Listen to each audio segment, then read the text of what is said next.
December 19, 1944. Hürtgen Forest, German-Belgian border.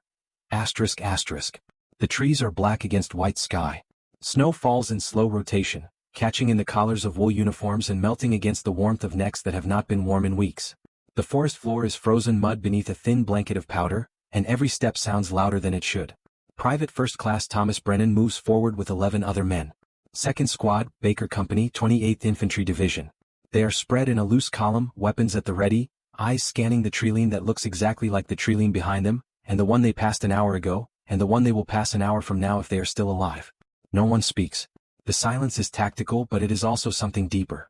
After 3 weeks in these woods, words have lost their utility. The men communicate with glances, with hand signals, with the tilt of a helmet or the angle of a rifle barrel. Brennan is 19 years old. He walks second in the column, 5 meters behind Corporal Davies, 10 meters ahead of Sergeant Kowalski. His job is to watch the right flank. His rifle, an M1 Garand 8 rounds in the clip, weighs the same as it did in training, but it feels heavier now. Everything feels heavier. The snow absorbs sound. That is the problem. It makes the forest quieter, and in that quiet, danger hides more easily. You cannot hear boots on frozen ground. You cannot hear the click of a safety being released. You cannot hear the breath of someone who wants you dead until they are close enough to touch. The squad has been moving since dawn, advancing along a narrow firebreak between sectors already cleared by other units. The mission is reconnaissance. Locate German positions, observe, report, withdraw. Do not engage. These are the orders. But orders are abstractions. The forest is concrete. It has a grammar of its own, written in shadows and angles and the way light dies between the trunks. They pass a burned-out half-track German, its chassis blackened and skeletal. The bodies have been removed, but the smell remains, metal and carbon and something organic beneath it. No one looks directly at the wreckage. Looking would require acknowledgement, and acknowledgement would require feeling, and feeling is a luxury they cannot afford. Corporal Davies raises his fist. The column stops. Everyone drops to one knee, weapons pointed outward in a loose perimeter. Brennan's breath comes out in small white clouds. He watches the trees to his right, searching for movement, for the vertical line of a rifle barrel, for the horizontal line of a foxhole edge. Nothing. Davies moves his hand in a slow circle. They resume the advance. The forest feels alive but not with life. It feels inhabited by the potential of violence, by the probability of contact, by the weight of outcomes not yet determined. Every soldier knows this feeling. It is not fear. Fear is specific, directed at a known threat. This is something more diffuse, a low-frequency dread that settles into the body like cold into bones. Brennan has been in combat for 6 weeks.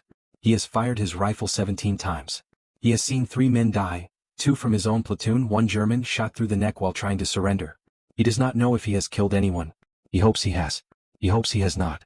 Both thoughts exist simultaneously, and he does not examine the contradiction. The squad reaches a small clearing.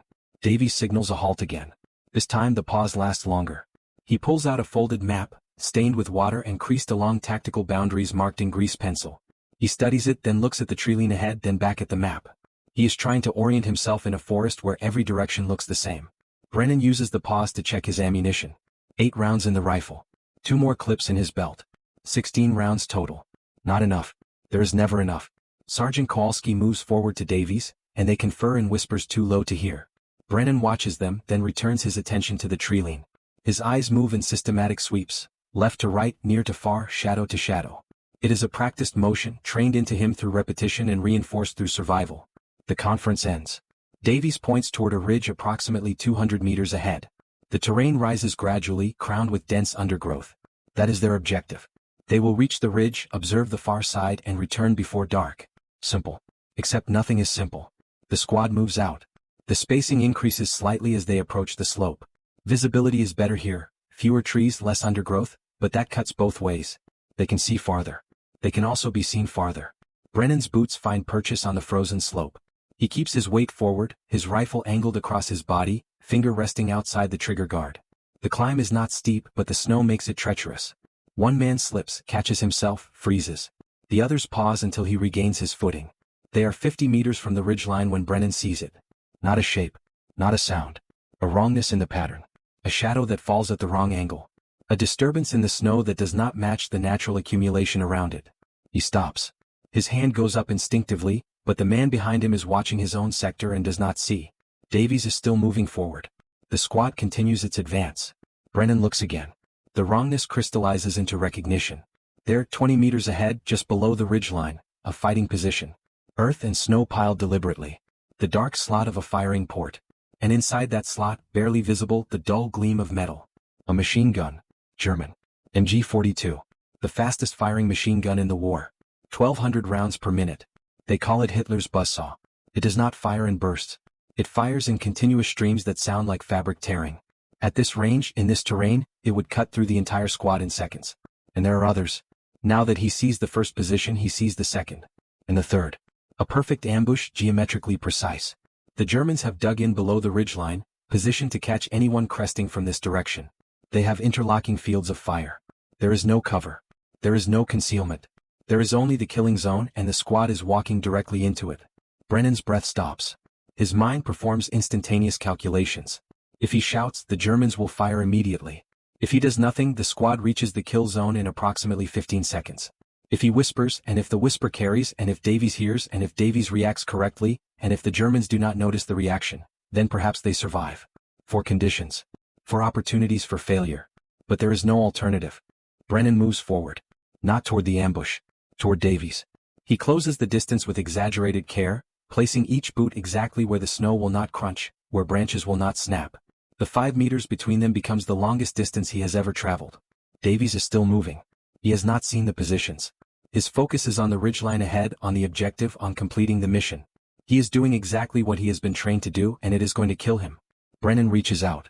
His hand touches Davies' shoulder. Davies spins, weapon coming up reflexively, finger moving toward the trigger. For a fraction of a second, Brennan sees his own death in the barrel of Davies' rifle. Then Davies' eyes register recognition. His finger stops. The muzzle lowers slightly. Brennan leans in. His mouth is inches from Davies' ear. The words come out as breath more than sound. MG, 20 meters. 11 o'clock. Davies' body goes rigid. He does not turn his head. He does not look. But his eyes shift, tracking the angle Brennan indicated. There is a long pause, 3 seconds, maybe 4, where nothing happens. The rest of the squad continues forward, oblivious. The Germans remain motionless in their positions, waiting for the entire squad to enter the kill zone before opening fire. Then Davies moves. His hand comes up in a signal Brennan has never seen before. A closed fist held at shoulder height, fingers curled tight. It is not in any manual. It is pure improvisation, a gesture invented in the moment to communicate a single concept. Freeze but do not react. The effect ripples backward through the column. Each man sees the signal, stops and passes it on. Within 5 seconds the entire squad is motionless. They have not dropped. They have not taken cover. They are simply standing, weapons ready, looking like men who have paused to check their bearings. This is the critical moment. If the Germans interpret the halt as detection, they will fire. If they interpret it as navigation, they will wait. The seconds extend. Brennan counts them silently. 1, 2, 3. His eyes remain fixed on the nearest fighting position, searching for any change, any shift in the metal gleam behind the firing port. Nothing moves. 4, 5, 6. Davies' hand signals again. This time the gesture is unmistakable. Withdraw. Slowly. Maintain spacing. Do not run. The squad begins to move backward. It is the most unnatural movement in combat. To retreat without running, to face danger without returning fire, to trust that stillness will protect better than violence. Every instinct screams to shoot, to charge, to do something other than this slow, deliberate withdrawal. But they obey. Brennan is the last to move. He keeps his eyes on the German positions as he takes one step back, then another. His rifle remains trained on the nearest MG nest, finger now inside the trigger guard, ready to fire if the machine gun opens up. If it does, he will die. But perhaps the first burst will be aimed at him, and perhaps that will give the others a few extra seconds to reach cover. 10 meters back. The Germans do not fire. 20 meters. Still nothing. 30 meters. The angle changes. Trees begin to block the sight line. Brennan can no longer see the fighting positions, which means the Germans can no longer see him. Davies signals again, faster but still controlled. The squad increases its pace, moving back along the route they came. The retreat is textbook perfect.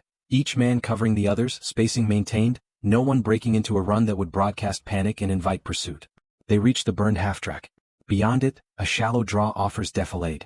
Davies gestures the squad into it, and they collapse against the frozen earth, weapons pointed back along the route, lungs heaving from the effort of controlled fear. No one speaks for a full minute. They listen to the forest, searching for sounds of pursuit, engine noise, shouted orders, the crack of branches under boots. But the forest returns only silence and the soft whisper of falling snow. Finally, Davies looks at Brennan. He does not say thank you. He does not say anything. But something passes between them, An acknowledgement not of gratitude but of shared survival. Brennan saw. Brennan whispered. They lived. Sergeant Kowalski crawls forward. His face is pale despite the cold. What did you see? Machine gun positions, Davies says quietly. At least 3. Dug in below the ridge. Perfect ambush. Kowalski's jaw tightens. He pulls out his map, makes a notation, then looks back toward the ridge they did not crest. If we'd gone another 10 meters? He does not finish the sentence. He does not need to. The squad remains in the draw for another 5 minutes, letting the adrenaline metabolize, letting hands stop shaking. Then Davies gives the order to move out. They will return to battalion, report the German positions, and let artillery or another unit deal with the problem. As they move, Brennan realizes something has changed. Not in the forest. Not in the war. But in him. He has learned that survival sometimes requires the opposite of what feels right. It requires silence instead of shouting. It requires stillness instead of action. It requires trust that other men will understand a whisper when a whisper is all that can be given. The column reforms. They head back along the firebreak, retracing their steps. The snow is heavier now, beginning to obscure their tracks. By nightfall there will be no trace they were here. No evidence of the decision made, the whisper given, the ambush avoided. But 12 men are walking who might have been carried. And that difference is everything. The debrief happens in a cellar in the village of Simarath, 3 kilometers behind the line. The cellar is cold, lit by a single kerosene lamp that casts more shadow than light. Captain Morrison listens to Davies's report with the kind of attention that comes from knowing every word has weight. 3 confirmed MG positions, Davies says, pointing to the map spread across a wooden table. Here, here, and here. Interlocking fields of fire. Maybe a platoon-strength element. We didn't see any movement, but the positions were fresh. Snow accumulation suggested they dug in within the last 6 hours. Morrison studies the map. His finger traces the ridge, then the approach routes. You didn't engage? No, sir. Orders were observe and report. Good. Morrison makes notations on his own map. Battalion's been losing too many reconnaissance elements to exactly this setup. Germans are getting smart. They're not defending the ridgelines anymore. They're defending the approaches. He looks up at Davies, then at Brennan. Who spotted them first? Davies glances at Brennan. Private Brennan, sir. Morrison's eyes settle on Brennan with the kind of evaluation that feels surgical. What did you see? Brennan hesitates. How does he explain the wrongness that caught his attention? How does he articulate the pattern recognition that happens below conscious thought, the way the brain registers danger before the mind can name it? The snow wasn't right, sir, he says finally. It was piled differently. Deliberately. Morrison nods slowly. And you whispered. Why not use hand signals? Corporal Davies was still moving forward, sir. I needed to stop him before he crested the ridge. Hand signals wouldn't have been fast enough. But if the Germans heard you? Yes, sir. But if they hadn't heard and I'd stayed silent, the entire squad would have walked into the kill zone. It seemed like the better risk. Morrison is quiet for a moment. Then he says something that sounds like approval but carries the weight of something else. Recognition, perhaps, or the acknowledgement of a burden shared. You made a tactical decision under pressure with incomplete information. That's what we ask of soldiers. The fact that it worked doesn't mean it was guaranteed to work. You understand that? Yes, sir. Good. Because next time you might make the same decision and 12 men might die anyway. That's the nature of what we do. You did well today, Private. But don't start thinking you're infallible. No, sir. Morrison returns his attention to the map. I'm ordering artillery on those positions. H-hour is 0530 tomorrow. Your squad will remain in reserve. The debrief ends. As they file out of the cellar, Davies stops Brennan in the narrow corridor outside. The walls are stone, cold to the touch, damp with condensation. Somewhere above them, artillery rumbles, German from the sound, impacting several kilometers to the south. You did good today, Davies says quietly. Brennan doesn't know how to respond. He nods. But Morrison's right, Davies continues. Don't let it go to your head. In war, the same action can save you one day and kill you the next. There's no formula. Just decisions and consequences. I understand. Do you? Davies's eyes are older than his 23 years. Because I've seen men make one good call and then start believing they're bulletproof. They take risks because they think they've figured something out. And then they're dead. I don't think I've figured anything out, Brennan says honestly. I just saw something and reacted. Davies studies him for a moment, then nods. Good. Keep that attitude. They return to the squad's billet, a barn half a kilometer behind the village, drafty and cold but structurally sound. The other men are there, cleaning weapons, writing letters, sleeping. The atmosphere is subdued, the way it always is after a close call. No one is celebrating. No one is expressing relief. They are simply continuing the work of survival, maintenance, preparation, waiting. Private McCluskey looks up as Brennan enters. You get chewed out? No. Debrief. They gonna hit the positions? Artillery. Tomorrow morning. McCluskey nods and returns to cleaning his rifle. That is the extent of the conversation. In another context, in another war, perhaps there would be more acknowledgement. A celebration of survival, expressions of gratitude, dramatic declarations of debt and brotherhood. But not here. Not in this forest. Survival is expected, not extraordinary. The fact that they live today does not guarantee they will live tomorrow. The whisper saved them this once. Next time it might be something else. Or nothing at all. Brennan finds his spot against the wall, settles into his blanket, and pulls out a letter he started 3 days ago. It is addressed to his mother in Philadelphia. He reads the last line. Asterisk, everything here is fine. The weather is cold but we are managing. Asterisk. He considers adding more. Telling her about today, about the ambush that did not happen, about the decision that saved 12 lives. But what would he say? That he whispered instead of shouted and therefore they survived? That he noticed a wrongness in the snow, and that wrongness became the difference between life and death? It would sound trivial. Or worse, it would sound heroic. And neither captures the reality, the randomness, the contingency, the way everything hinges on factors too small to measure and too complex to predict. He folds the letter and puts it away. Outside, the snow continues to fall. Somewhere in the forest, German soldiers sit in fighting positions they believe are secret. At dawn, those positions will cease to exist, erased by artillery that will arrive because 12 Americans withdrew instead of advancing, because one private saw what others did not, because a whisper carried 5 meters in the right direction. Cause and effect. Action and consequence. But also, chance and the fragility of all tactical certainty. That night, Brennan does not sleep well. He rarely does. But tonight the insomnia has a different quality. He keeps replaying the moment of decision. The choice to whisper, the risk of being heard, the possibility that he was wrong and there was no ambush, that he endangered the mission based on a misread shadow. What if the positions had been empty? What if the Germans had already withdrawn, and he caused a tactical retreat based on nothing? The artillery strike tomorrow will hit dirt and snow and perhaps a few abandoned foxholes. Battalion will mark the area as cleared. And no one will ever know whether the threat was real or imagined.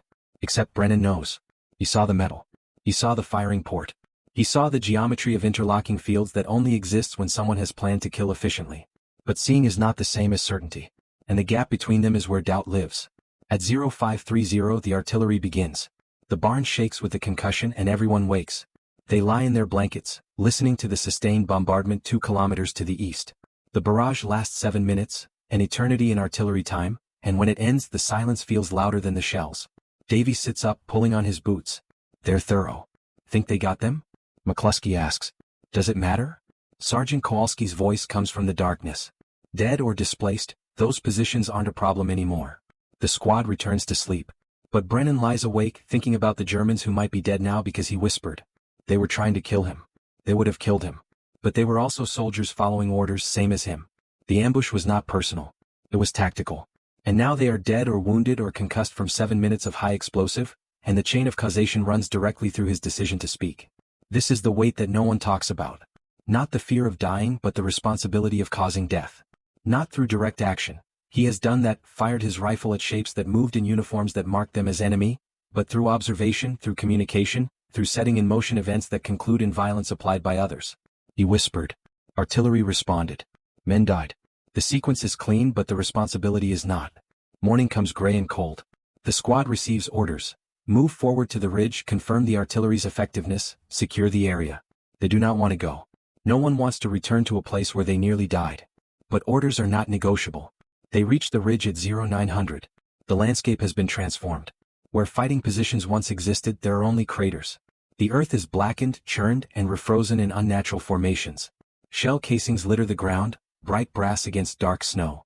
The smell is acrid and chemical, mixed with something organic that Brennan tries not to identify. They find 3 bodies. German. 2 are intact enough to recover identification. 1 is not. Sergeant Kowalski collects the papers, the tags, the personal effects. These will be catalogued, reported, used to update intelligence estimates. Brennan stands at the edge of the nearest crater and looks down into what was a machine gun position.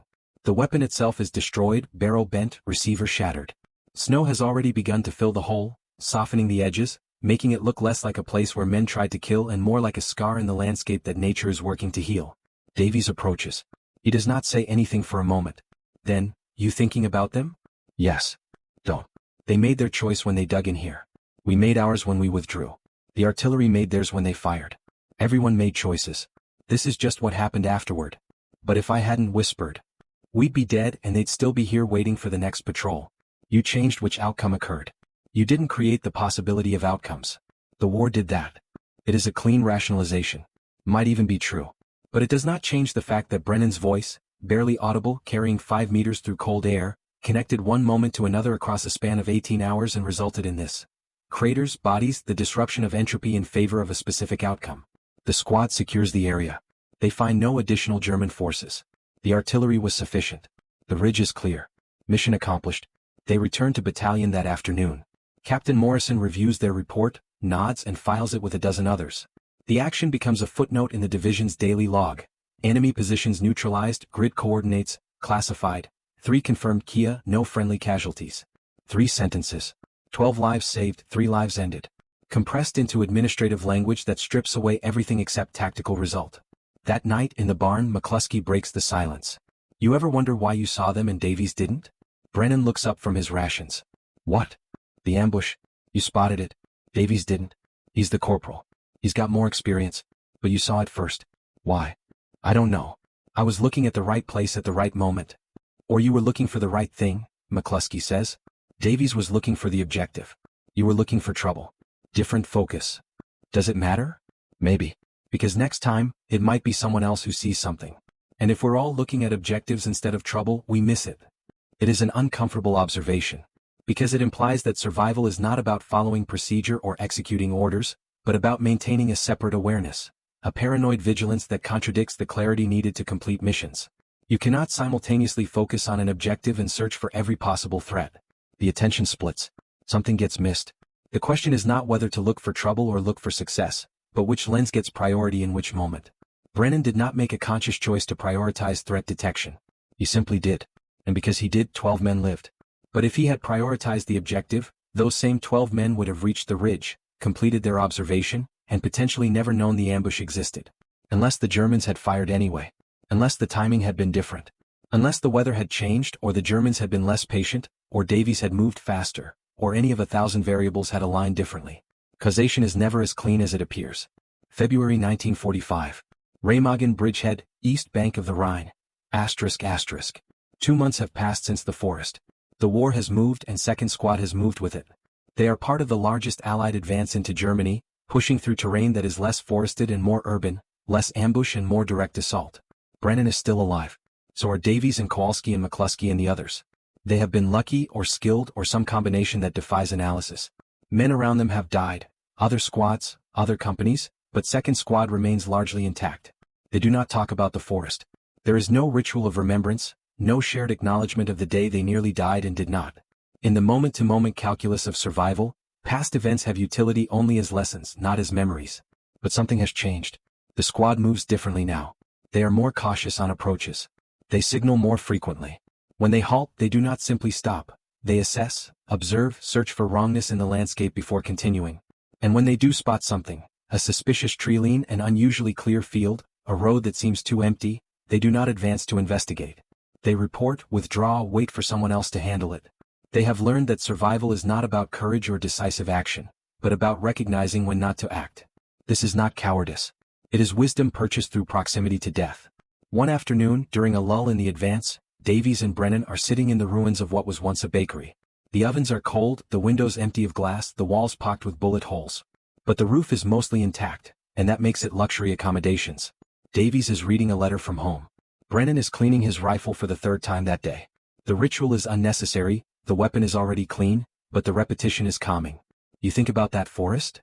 Davies asks suddenly. Brennan stops, hands motionless on the receiver. Sometimes. Me too. Davies folds the letter. I was going to get us killed. I was so focused on reaching that ridge I wasn't seeing the terrain. You saved my life. You know that. I whispered. That's all. No. Davies's voice is firm. You saw something I didn't see and then you made a choice that could have gotten you killed. If those Germans had heard you, they would have opened fire immediately. You would have been the first to die. But you did it anyway. Brennan does not know what to say. The analysis is correct. The Germans could have heard, they could have fired, he could have died, but it misses the point. In that moment there was no calculation. There was only recognition and response. Thinking about bravery or sacrifice would have taken too long. I didn't think about it, he says finally. I just reacted. That's my point. Davies stands, walks to the empty window, looks out at the street beyond. Combat isn't about thinking. It's about doing the right thing fast enough that thinking doesn't get in the way. You did that. And because you did, we're here. We'd be somewhere else if I hadn't. Maybe better. Maybe worse. We don't know. No, Davies agrees. We don't. But this is where we are. And I'll take it. The conversation ends. They return to their routines. But something has been said that needed saying, not gratitude exactly but acknowledgement. The whisper mattered. The decision mattered. And the fact that they cannot measure how much it mattered does not diminish its weight. April 1945. Outside Weimar, Germany, ****. The war is ending. Everyone can feel it though no one says it aloud. The German resistance is collapsing. Entire units are surrendering without fighting. The propaganda that sustained them for 12 years has lost its power, eroded by reality too obvious to deny. Second Squad is part of a larger operation to secure the area around a place called Buchenwald. They do not know what Buchenwald is. They are told it is a labor camp. They are told to approach with caution but expect minimal resistance. They reach the perimeter at 1,400 hours. The smell arrives before the visual. It is unlike anything Brennan has encountered, a combination of decay and chemical and human waste that makes breathing feel like an act of violence against his own body. The gates are open. There are no guards. Inside there are people but they are barely recognizable as such. They move slowly or do not move at all. They wear striped uniforms that hang on frames too thin to support fabric. They watch the approaching Americans with expressions that do not register hope or fear or any emotion that Brennan can identify. The squad stops. No one gives the order. They simply stop. Jesus Christ, McCluskey whispers. Sergeant Kowalski tries to say something but the words do not come. He tries again, fails again and finally just shakes his head. They enter the camp. What they find there is not war. It is something else, something that exists beyond the vocabulary of combat, beyond the moral framework that distinguishes soldier from soldier, enemy from friend. What they find is the systematic erasure of humanity, implemented with industrial efficiency and bureaucratic precision. Brennan walks through the camp in a state of numb observation. He sees things that will never leave him.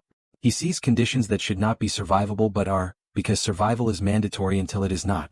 He sees liberation arrive too late for thousands and barely in time for thousands more. That night, the squad does not return to their billet. They sit in the camp, unable to leave, unable to process what they have witnessed. Captain Morrison arrives, takes one look at the scene and does not order them back. He understands that some things require presence, not action. Davies sits next to Brennan against the wall of a barack. Neither speaks for a long time. Then Davies says very quietly, "This is what we were fighting against. All of it. The ambushes, the artillery, the frozen forests. This is why." Brennan nods but does not respond. Because the connection is not that simple. Yes, this is what they opposed. But most of the soldiers who fought, on both sides, never knew this existed. They fought for territory, for orders, for survival, for the men next to them. The grand moral narrative exists, but it operates at a level above individual experience. The whisper in the forest saved 12 lives. But it did not save these. Nothing saved these except time and the accident of geography and the momentum of armies moving across landscapes according to plans made by men who never saw the consequences. And yet, the whisper mattered. Because those 12 men went on to liberate this camp. And even if their presence changed nothing, even if the camp would have been liberated an hour or a day later by different soldiers, their presence meant that someone witnessed, someone documented, someone carried the knowledge forward. Cause and effect again. But this time the effect is not tactical. It is moral. It is the obligation to remember and the burden of having seen. September 1945.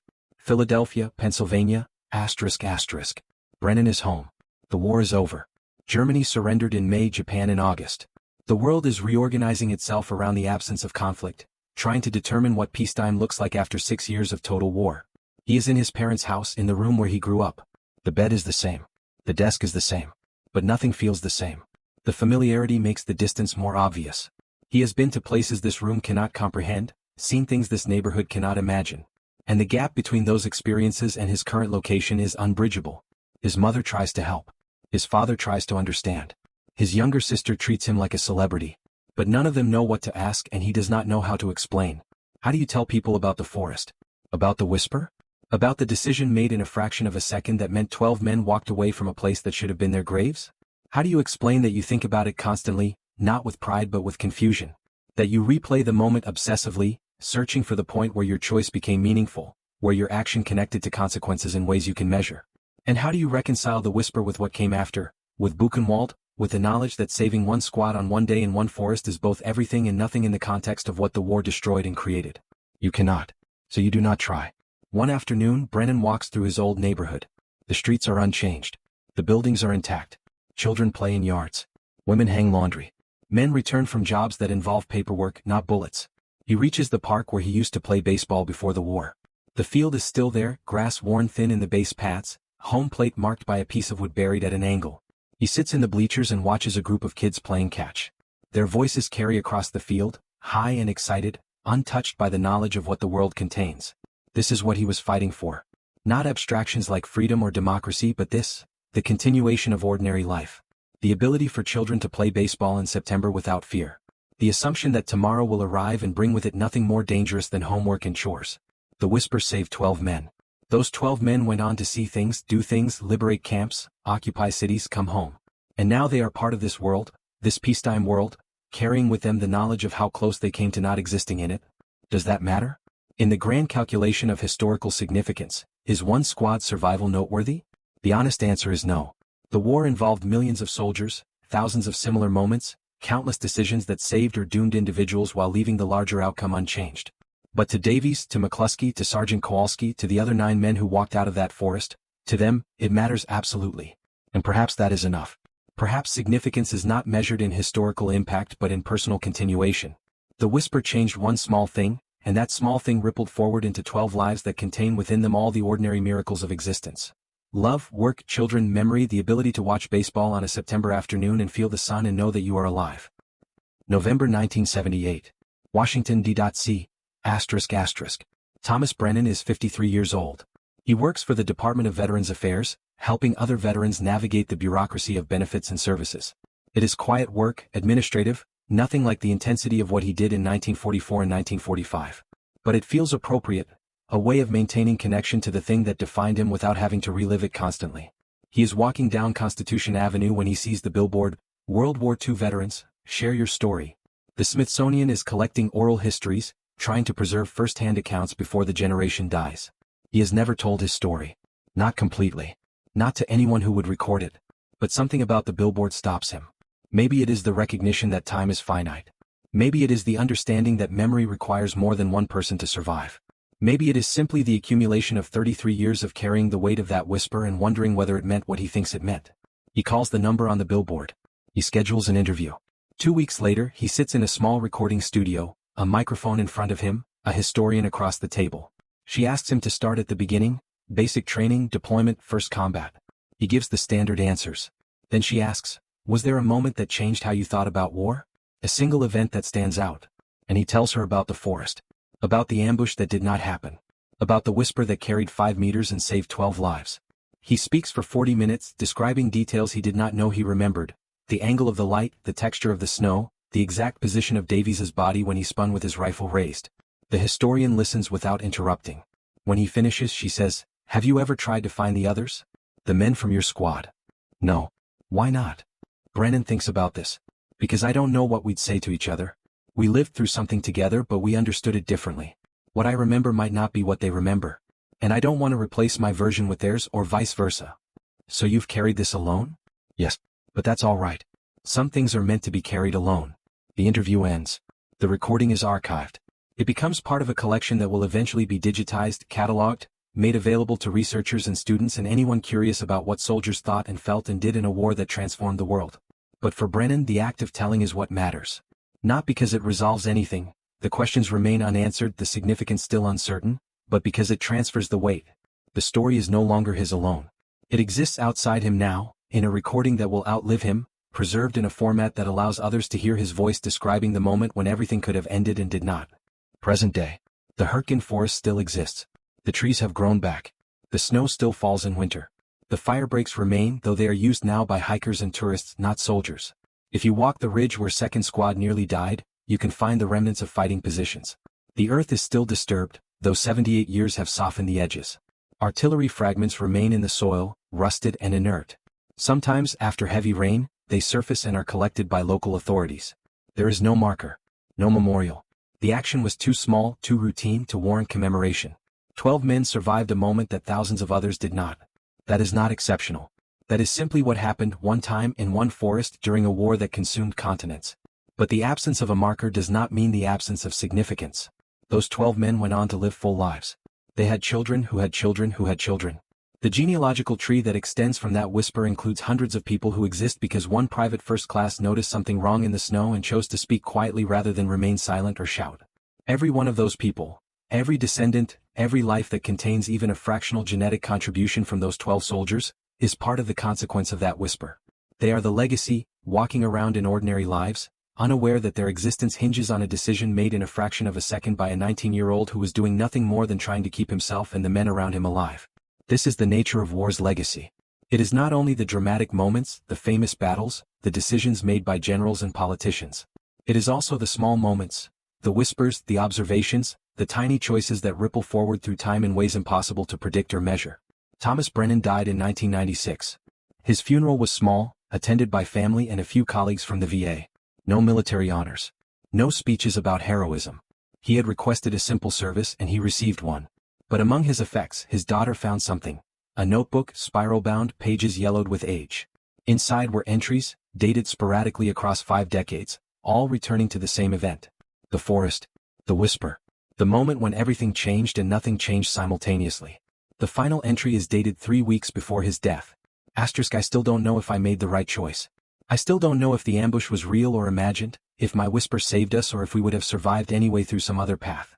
But I know this: we lived. And in living we became part of the world that continued after the war. That is not nothing. That is everything. The notebook was never published. But his daughter kept it. And sometimes when she thinks about her father, she imagines that moment in the forest, the cold, the snow, the danger compressed into a single second, and she understands that she exists because of it. She exists because her father saw something and whispered and was heard. That is the legacy. Not dramatic. Not historic. But absolute. In war, most decisions are forgotten.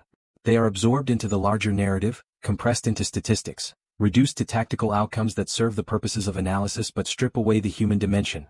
But some decisions echo. They persist, not because they were grand but because they were small enough to matter in ways that can be held by a single life. A whisper travels 5 meters. 12 men live. Generations follow. And the snow continues to fall in the forest, covering the ground where it happened, making it look like nothing ever did.